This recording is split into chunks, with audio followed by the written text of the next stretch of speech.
TCF. Test de connaissance du français. Compréhension orale niveau 6. Vous allez écouter un extrait d'une émission de radio suivie de 3 questions. Lisez les réponses proposées ci-dessous et cochez la case correspondant à votre choix. Attention, le jour de l'examen, vous n'entendrez les phrases qu'une fois. Enregistrement numéro 1. Le dossier, le débat. Retour sur la note de vie scolaire.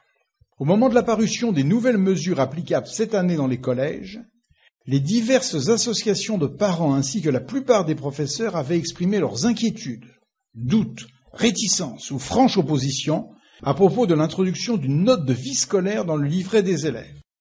À l'opposé, certains représentants des chefs d'établissement, eux, avaient accueilli ces mêmes dispositions d'un œil plutôt favorable. Les conseils de classe se tiennent actuellement. Nous reprenons donc ce sujet comme thème de notre émission. De manière que chacun puisse construire sa propre opinion, commençons par examiner le point le plus controversé, la note de vie scolaire. Qu'est-ce qu'elle sanctionne? Quel est son impact? Serge Courciot. Dans les classes allant de la 6e à la 3e, depuis la rentrée, les enseignants savent qu'ils devront faire figurer une note de vie scolaire chiffrée de 0 à 20 sur le bulletin trimestriel de chacun des élèves, ce document qui est adressé aux parents à l'issue du conseil de classe auquel assistent des représentants de parents et d'élèves, je le rappelle. Les indications officielles stipulent que c'est un comportement général qui est évalué au travers d'une activité, d'un investissement particulier de l'élève dans un domaine précis. La note maximum doit de ce fait être monnaie courante. Il suffit de respecter le règlement intérieur, de se montrer assidu et ponctuel. Résultat, elle n'a pas à entraîner de baisse dans la moyenne. Si c'était le cas, elle constituerait une deuxième pénalisation puisque l'élève a déjà reçu un avertissement ou toute autre sanction appropriée. Les uns affirment qu'elle ne saurait défavoriser les élèves, les autres dénoncent une double peine. Merci pour ces précisions, Serge Courciot. Et nous allons maintenant donner la parole à nos invités. Question 1. L'application de la nouvelle mesure présentée concerne.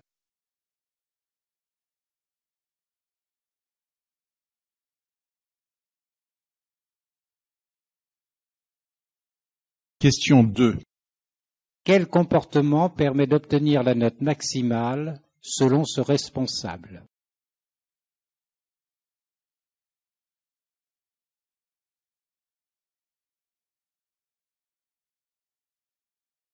Question 3. Quels arguments sont avancés en faveur de cet outil d'évaluation?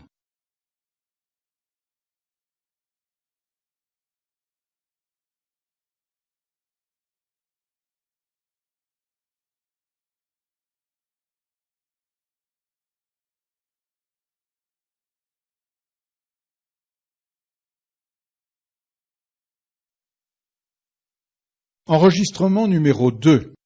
Après avoir salué ce succès prometteur, résultat de la coopération entre l'INRA, les autorités locales et une population en lutte contre la pollution, il nous faut malheureusement nous tourner à présent vers la Drôme. Ce département du Sud-Est est victime des ravages provoqués par une maladie due à un virus particulièrement virulent sur les arbres fruitiers, la charca.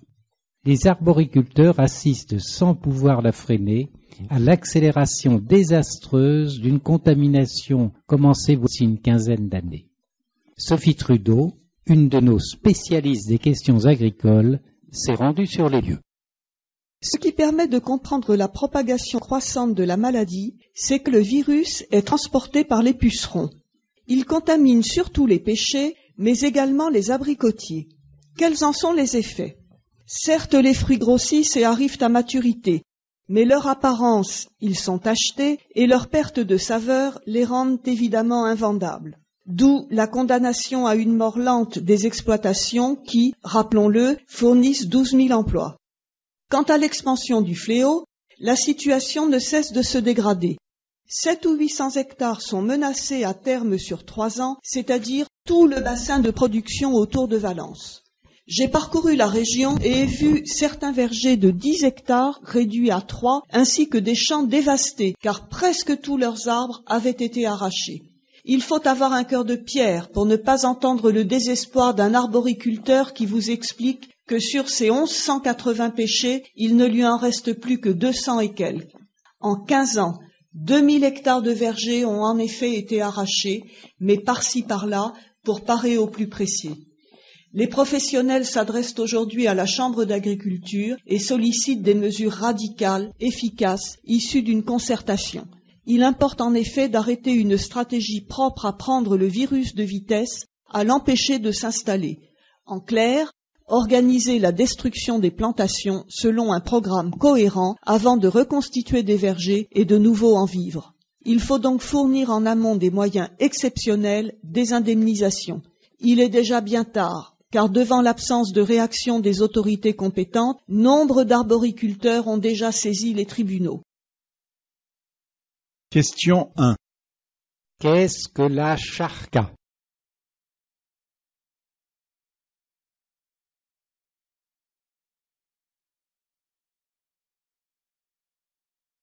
Question 2. Quelles données correspondent aux précisions fournies dans cette émission?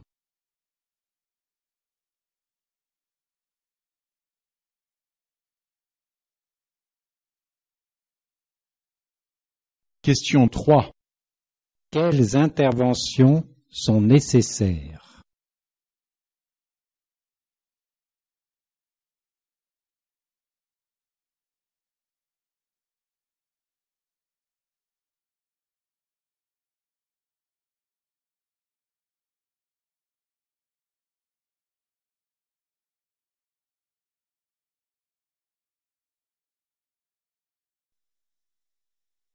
Enregistrement numéro 3. Notre espérance de vie ne cesse de s'allonger et le nombre des seniors augmente dans notre pays. Reste à savoir si les conditions sont réunies pour que les dernières années de l'existence vaillent la peine et que l'allongement de la durée de la vie constitue vraiment un progrès.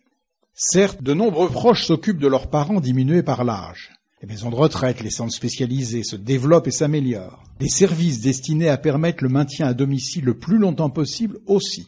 Il n'est pas sûr cependant que ces possibilités répondent toujours exactement à l'attente des intéressés eux-mêmes. Il convient donc de diversifier, d'ouvrir de nouvelles voies, car comme dans tous les domaines, ce qui sied à l'un peut déplaire souverainement à l'autre. Voici pourquoi nous tenons à vous informer sur une expérimentation en cours dans le département du Nord depuis 10 ans dans certains cas. Il s'agit d'une alternative testée sur une échelle relativement vaste et dont le succès mérite d'être connu. Nous avons invité un des concepteurs du projet, actuellement responsable de son suivi, Franck Chevalier. Qu'est-ce que l'accueil familial des seniors?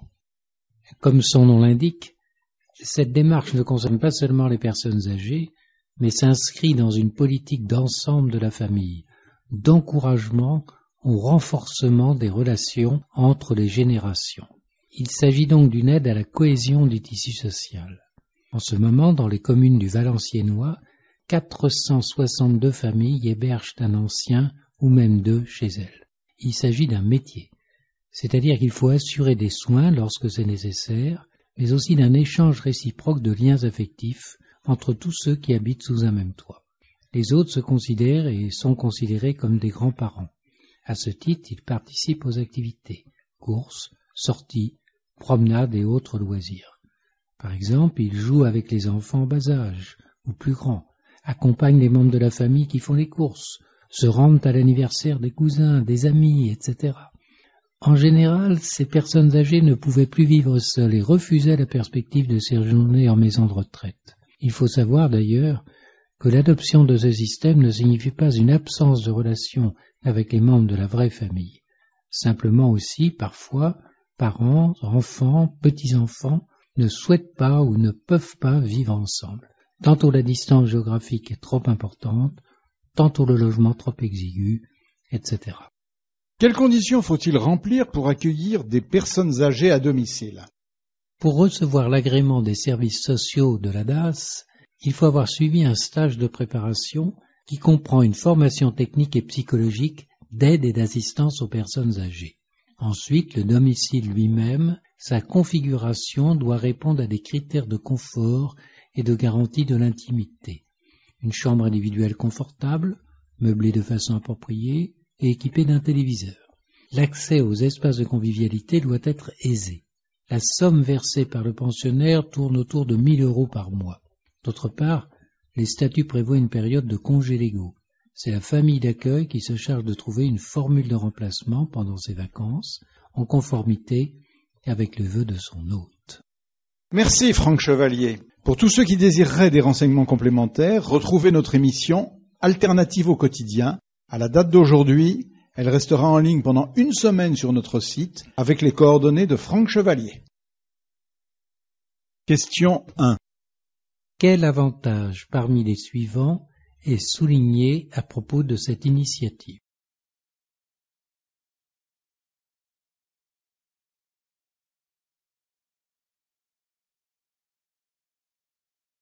Question 2. Que savons-nous quant à l'organisation de cette expérience?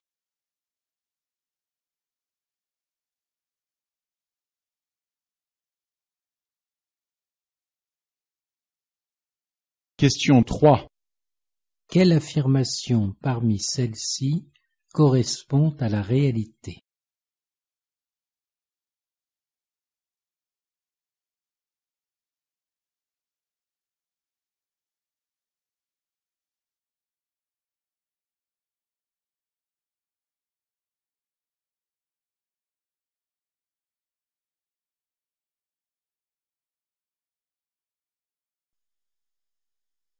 Enregistrement numéro 4. Votre petite histoire dans la grande sera aujourd'hui dédiée à un objet, n'est-ce pas Francis? Oui, alors que tous les médias célèbrent le ballon ovale et que la balle offre l'occasion d'une très belle exposition dans un musée récent de Paris, souhaitant vous éviter la saturation et rester dans la note, moi je vais parler d'un jeu vieux comme le monde et dont l'objet clé est une boule. Des plus hautes civilisations antiques à la relativement récente pétanque, la parenté est évidente, mais pas forcément en droite ligne. Ce qui nous y a menés, en effet, ne constitue pas une trajectoire continue, mais un parcours interrompu de longues éclipses. Rien que pour les zones géographiques de l'Antiquité qui nous est familière, le jeu de boules se pratique dans les plus hautes civilisations, égyptiennes, grecques et romaines. Les Gaulois ont vite apprécié ce plaisir auquel s'adonnaient leurs voisins. Comment alors interpréter sa disparition complète du territoire du IIIe au Xe siècle? Voici de quoi proposer un fabuleux thème aux auteurs de polars historiques en mal d'inspiration. À l'époque des croisades, donc, le voici revenu en force chez le petit peuple. L'apogée date de la Renaissance, qui prône les qualités nécessaires à son exercice, adresse, technicité et maîtrise de soi. Il devient d'usage d'expliquer par quoi et comment une activité se justifie. La médecine va donc en souligner les avantages, au point que la noblesse confisquera le jeu de boules au peuple et s'en octroiera l'exclusivité jusqu'à l'abolition des privilèges, le 4 août 1789. Ce n'est pourtant qu'au milieu du XIXe siècle que le jeu de boules entrera par la grande porte dans l'histoire, la création de la première société officielle, le Clos Jouve, avec l'avènement de la lyonnaise, en fait un sport en 1850. Chacun ne cesse alors d'en vanter les bénéfices pour la collectivité, éducatifs et sociaux, ainsi que pour l'individu, moteurs sensoriels, affectifs et intellectuels. La renommée s'étend.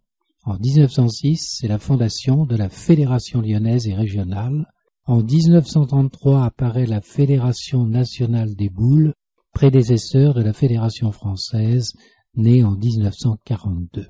L'essor et la reconnaissance suscitent l'apparition de variantes. Et au cours du XIXe siècle, les méridionaux, simplifiant les règles et autorisant le choix du terrain, développent la longue ou jeu provençal. Cette liberté n'est que provisoire. La pétanque, inventée à La Ciotat par un certain Jules, dit Lenoir, en 1908 à partir de l'expression pestanques, les pieds joints, est codifiée en 1927. C'est cette année-là que Jean Blanc et Louis Tarchier, à Saint-Bonnet-le-Château, fabriquent à partir de son ancêtre en buis clouté la première boule d'acier, d'abord lyonnaise, puis adoptée par la pétanque. Un dépôt de brevet l'accompagne et va lui garantir un bel avenir. Le 16 janvier 1945 est créée la FFPJP, la Fédération française de pétanque et de jeu provençal, qui inclut dans son cahier des charges les normes de la boule de compétition. Le jeu de boules, un code rigoureux, des loisirs et des bienfaits multiples. Vous nous en direz davantage lors de notre rendez-vous quotidien, la petite histoire dans la grande. Question 1. Quelle intention apparaît derrière le sujet de l'émission annoncée?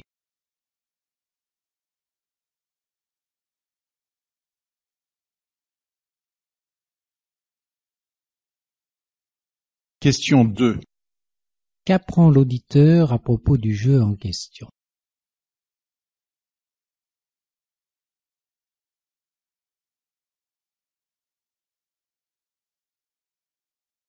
Question 3. Quelle affirmation correspond à ce qui est énoncé au cours de cette présentation?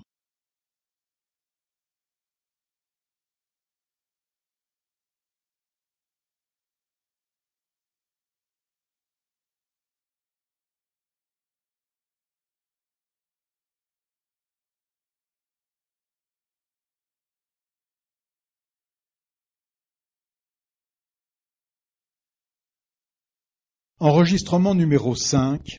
De façon générale, je le dis pour les auditeurs, quand une société ou une association quelconque vous offre un cadeau et que le destinataire ne croit pas que c'en est un parce que dans 99,99% des cas, il devra le payer, d'une manière ou d'une autre, est souvent fort cher. Le désintéressement et la gratuité, même si c'est rare, ça existe, il faut le savoir, ne se rend compte que chez les deux seules espèces, si j'ose les désigner ainsi, que je vais citer, et nul ne saurait les confondre avec des entreprises commerciales, la famille et les amis. Bien qu'il soit erroné par ailleurs de chercher systématiquement la gratuité absolue auprès de ses proches, les bonnes affaires c'est différent. C'est assez répandu à l'époque des soldes et aussi sous forme de promotion, qui exige toutefois, vous l'avez évidemment constaté à vos dépens là encore, de savoir raison et discernement garder. Qui n'a pas rapporté chez soi, radieux, un vêtement à la qualité et au prix irréprochable, mais absolument immétable en raison de sa couleur?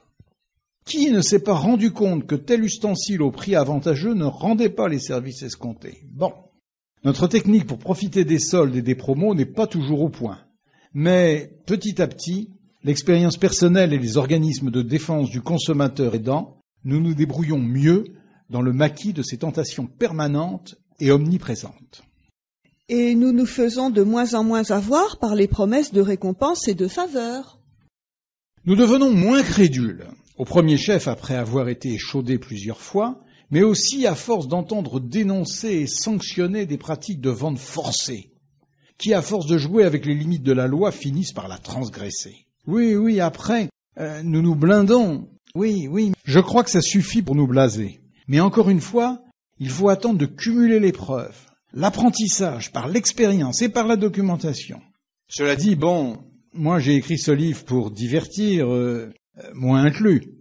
D'abord, je ne pouvais plus supporter les colibets, et donc je crois que les pigeons ont le droit de rire d'eux-mêmes. Et puis c'est un peu la révolte des gogos. Alors moi je dis aux victimes, maintenant, ne nous laissons plus faire, nous avons la loi pour nous. Voilà, il faut que nous apprenions aussi à nous moquer de nos propres faiblesses. Oui, je peux y voir une sorte de réparation d'une certaine façon. Oui, une auto-analyse. Vous avez été piégé combien de fois sans indiscrétion? Impossible à compter. Ça va de la montre en toc aux abonnements impossibles à annuler avant des années de cotisation, en passant par les recours à des tribunaux pour dénoncer des abus flagrants. Vous connaissez par exemple le lot de bagages de luxe gratuits. Si vous payez par souscription jusqu'à votre dernier souffle, votre enterrement et votre concession dans un cimetière bien situé. Voilà, nous avons chez nous, ma femme et moi, mais grâce à moi, de quoi partir avec de belles valises en voyage, mais à prix d'or. Le tarif augmente au fur et à mesure que je vous parle. Des bagages pour un voyage à destination du paradis, on vous le souhaite. Vous avez le recul nécessaire pour réagir avec le sourire, avec humour. Et puisque les associations veillent au grain pour nous protéger, allons, disons-le, moi aussi, je fais partie du troupeau, c'est une très bonne chose. Encore plus, vous cherchez avec acharnement le bon côté de la médaille. La frontière est vite franchie entre naïveté et intelligence supérieure. Alors, vous apportez votre contribution pour établir une liste des dupes célèbres. Souvent, ce sont des intellos. C'est prestigieux.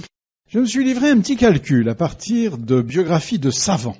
Sur 348 ouvrages sérieux, dédiés à 150 figures illustres de la science, et je donne les références en annexe, 45% des auteurs racontent au moins 2 anecdotes, démontrant que tel homme ou telle femme aux qualités intellectuelles avérées ont été victimes par crédulité du type de supercherie qui nous intéresse. C'est pas mal, hein? Vous présentez des exemples? Oui, bien sûr. Je cite des cas, plein de cas, et même celui d'un vraiment très grand mathématicien français qui explique scientifiquement les raisons pour lesquelles il était inévitable qu'il tombe dans le panneau, et plusieurs fois de suite.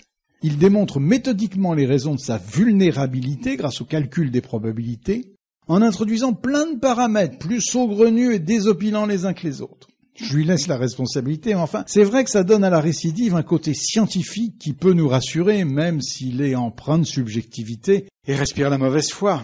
Un raisonnement un petit peu mensonger quand même. On fait ce qu'on peut. Question 1. Dans quel but l'invité a-t-il écrit le livre dont il est question dans l'émission?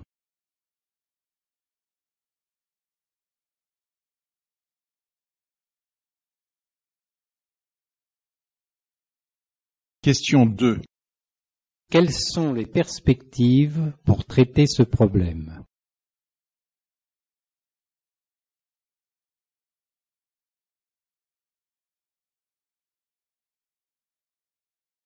Question 3.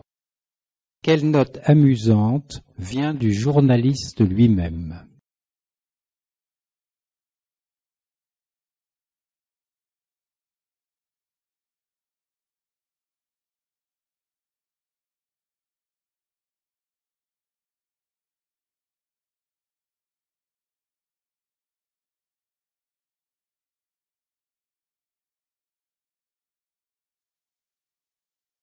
Enregistrement numéro 6. Vous êtes à l'antenne. Allez-y, monsieur. Bonjour, j'ai souscrit un abonnement regroupant le haut débit pour la connexion à Internet, l'ouverture d'une ligne téléphonique et la réception d'un bouquet de chaînes de télévision. Le téléphone n'a jamais marché convenablement.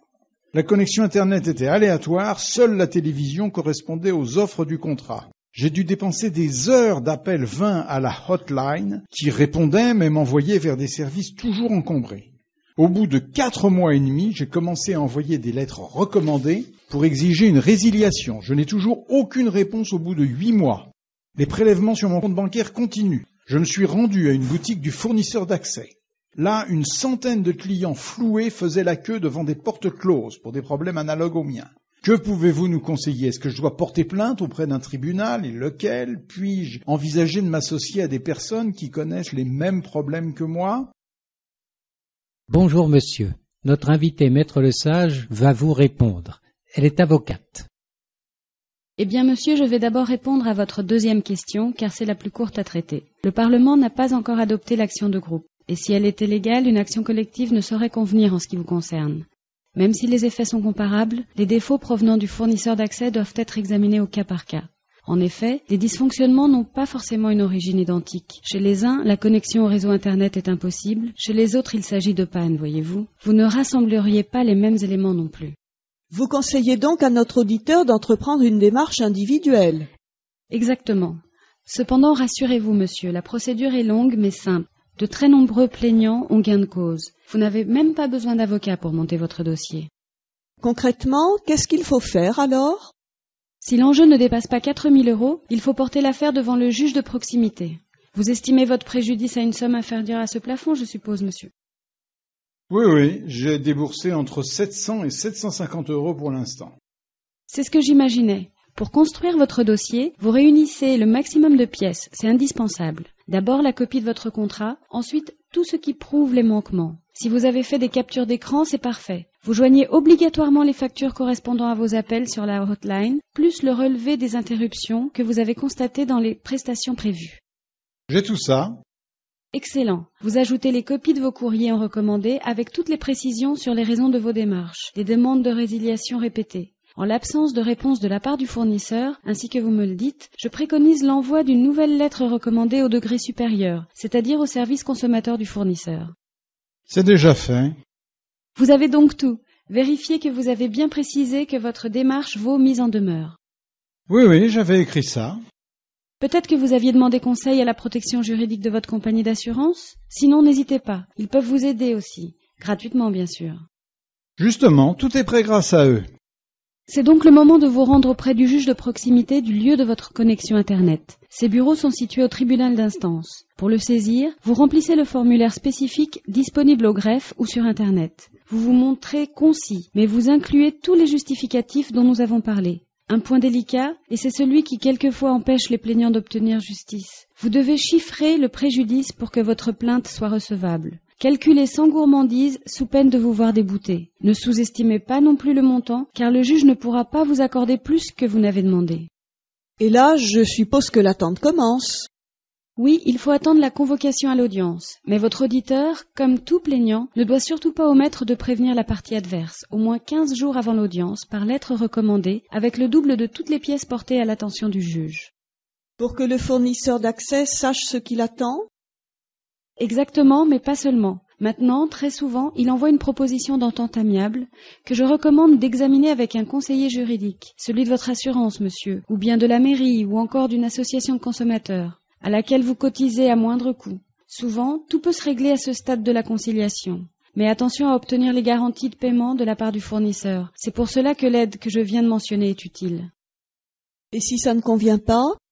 Eh bien, c'est le juge qui tranchera à l'audience. Il suffit de se montrer têtu et patient. Vous avez toutes les chances de votre côté, monsieur. Bon courage. De même qu'à tous ceux de nos auditeurs qui se heurtent à des fins de non-recevoir. Notre invité était donc aujourd'hui Maître Lesage, que nous remercions pour la clarté de ses conseils. Question 1. Que permet cette émission?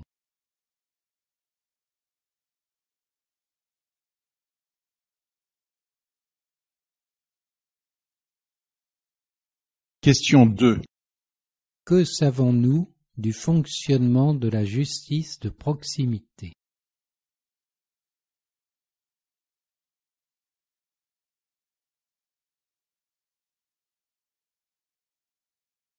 Question 3. Pour quelles raisons une action collective n'est-elle pas souhaitable?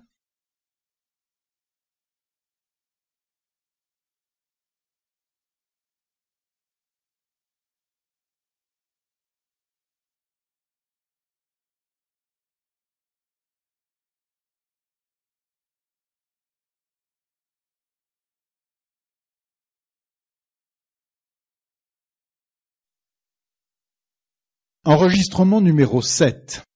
Un des sujets de préoccupation pour tous ou presque, c'est le logement. Propriétaires, locataires ou SDF, nous sommes tous concernés et nous assistons à un accroissement des inégalités.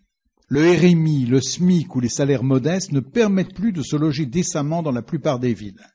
Les aides se multiplient mais sont insuffisantes et les prix des biens immobiliers en vente ou en location continuent d'augmenter, même si la hausse semble marquer le pas.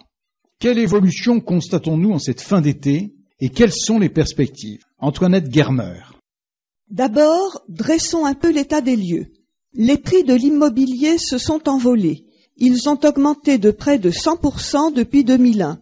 Résultat, les propriétaires se sont enrichis. À l'opposé, les locataires ont vu leurs loyers et leurs charges grimper, leur pouvoir d'achat ne cesse par conséquent de régresser. Le patrimoine des Français, selon l'INSEE, se constitue grâce à l'acquisition du logement. Or, la moitié des Français ne possèdent aucun bien immobilier et un premier investissement est devenu pratiquement impossible dans les classes moyennes. Qui est particulièrement concerné? Essentiellement, toute la génération des moins de 40 ans. Leurs aînés immédiats ont pu acheter un bien dans les années 90 alors que les prix étaient relativement bas. Et, encore avant eux, les plus de 50 ans. Dans les années 70-80, ils ont certes subi une inflation galopante, mais les salaires étaient indexés, permettant de rembourser les emprunts, même à des taux élevés. Par ailleurs, les disparités entre les familles se renforcent également, puisque deux cas se présentent. Ou bien les jeunes d'aujourd'hui bénéficient d'une aide de leurs parents, ou bien ils doivent se débrouiller par eux-mêmes. Il faut savoir que le coût du logement peut atteindre 40% du budget mensuel d'un ménage, y compris dans les classes moyennes. De ce fait, il apparaît clairement que, pour rendre compte du niveau de vie, le seul examen du revenu, du salaire mensuel, est désormais insuffisant. La situation au regard du logement doit être intégrée à ce calcul. Bien, observons à présent la tendance à la rentrée. D'une part, la hausse des transactions se tasse de façon significative. Depuis un an, rien qu'à Paris, les prix ont augmenté de 7 à 11% selon les quartiers. Notons au passage que l'Île-de-France rattrape la capitale. Toutefois, force est de signaler que le taux des crédits immobiliers à taux fixe sur 15 ans est passé de 4% fin 2006 à 4,6% au cours de l'été, au point que certains jeunes ménages acceptent de s'endetter maintenant pour 50 ans, ce qui peut presque tripler à terme la somme à rembourser.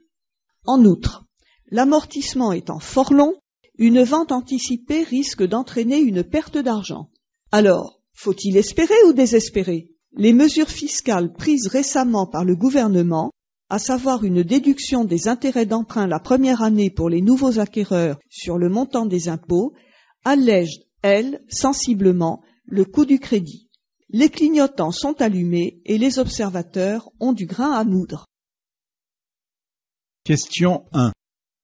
Quel objectif principal cette émission poursuit-elle parmi ceux-ci?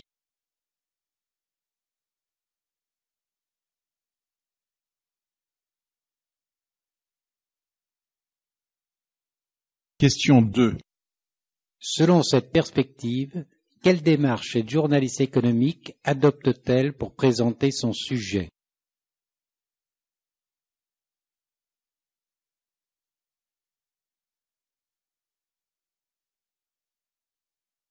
Question 3. Quelle affirmation est avérée au cours de cette émission?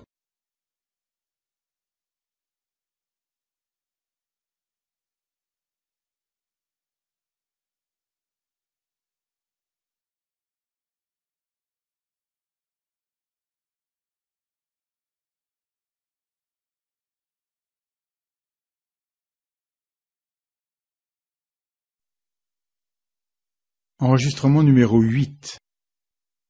Tout le monde sait désormais que le bruit est considéré par les Français comme la première source de nuisance. Il est maintenant prouvé que l'exposition à un excès de décibels déclenche des problèmes de santé. Bonne nouvelle, les pouvoirs publics s'en émeuvent et interviennent puisque, un seul exemple, de nombreux travaux très onéreux de couverture des axes routiers les plus sonores ont été réalisés et continuent d'être soit programmés, soit entrepris, etc., etc., etc. Nous n'aborderons ni la question des aéroports, ni celle de la perceuse de voisins bricoleurs ou des mini-motos. Alors, sur quel thème allons-nous réfléchir? Eh bien, nous allons parler avec notre invité des réactions que déclenchent les loisirs bruyants organisés dans les quartiers de nos villes. Et là, les opinions sont partagées. Maud Rébéval, sociologue et auteur de « Comment se partage la ville ?» fait le point pour nous. Il faut distinguer plusieurs types de nuisances sonores publiques en matière de loisirs.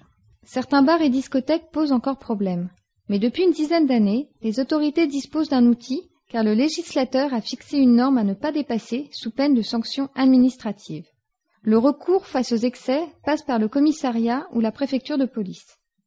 Les infractions se soldent par la fermeture de l'établissement aussi longtemps que les travaux d'isolation ne sont pas réalisés. Les tenanciers ont vite compris que l'intérêt de tous était de s'entendre, passez-moi le terme, et aujourd'hui, la grande majorité de leurs installations sont conformes. Ce qu'ils ont du mal à empêcher, ce sont les comportements inciviques de quelques-uns de leurs clients, fauteurs de troubles, donc provoquant des plaintes de la part de voisins, exaspérés par les démarrages de motos, hurlements et autres. Ensuite surviennent les dépassements ponctuels, nocturnes souvent, mais également diurnes. Par exemple, certains théâtres ou espaces culturels organisent des événements, souvent sur un week-end, et il arrive que dans l'enthousiasme, involontairement, les limites autorisées soient franchies. Les riverains participent volontiers en maintes occasions et sont enchantés de l'animation apportée à leur quartier, mais pas tous. Dans ce cas, les problèmes sont réglés un par un avec davantage de bonne volonté que de mauvaise. La plupart du temps, les responsables s'arrangent pour modérer les débordements, et les personnes incommodées, de leur côté, reconnaissent l'intérêt culturel des manifestations proposées. Naturellement, des sources de friction demeurent, et le rôle des médiateurs prend tout son sens. Telle association s'engage à s'entourer d'encore plus de précautions la fois suivante, et les plaignants, se sentant respectés, accepteront davantage les désagréments. Et tous ces festivals de rue et animations de quartier qui fleurissent? Oui, j'y viens. À côté de ces week-ends à thème, ont également lieu des journées calendaires, c'est-à-dire prévues chaque année, de manifestations, de parades, de défilés de rue, les braderies et vide-greniers, voire les quinzaines commerciales organisées par les commerçants. De même que les nouveaux ruraux conspuent les coqs, certains citadins oublient la tradition qui veut que certaines célébrations soient, disons, explosives. Si l'espace public ne doit pas empiéter sur le droit privé, force est d'accepter la notion de fête, de réjouissance collective, sous peine de vider nos villes de leur âme. Oui, mais les occasions se multiplient, avec, je cite sans vouloir stigmatiser personne, la Gay Pride, le Nouvel An chinois, la fête de la musique, les journées de ceci ou de cela, des célébrations communautaires. C'est exactement à ces changements que se mesure, que se lie, en partie, l'évolution des mœurs et des sociétés. La ghettoisation de certaines rues, autour de la place de la Bastille ou de la rue Oberkampf à Paris, fournit des objets d'études riches et pourrait servir de base de réflexion à une politique de la ville en accord avec ses habitants. À l'opposé de ces replis sur soi, il faut observer les rapports entre habitants de quartiers considérés comme multiculturels, ou encore examiner les relations entre jeunes organisant et fréquentant des rave-parties, d'une part, et les populations riveraines, d'autre part. Il importe également de suivre les développements d'initiatives du genre de celle que vient de prendre au printemps la ville de Paris. Les 1600 mètres carrés de hangars à bateaux désaffectés sous le pont Alexandre III ont été aménagés et équipés pour accueillir des soirées musicales très branchées, qui ne risquent pas de déranger le voisinage.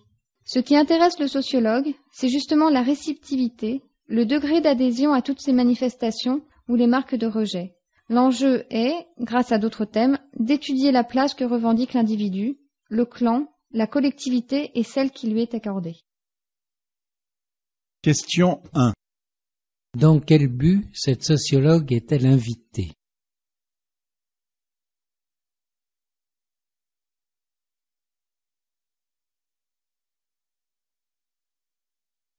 Question 2. D'après ses propos, quel est l'objet du travail du sociologue?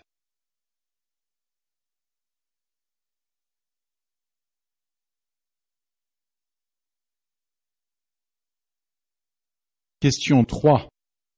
Parmi les affirmations présentées, laquelle correspond aux paroles de la sociologue?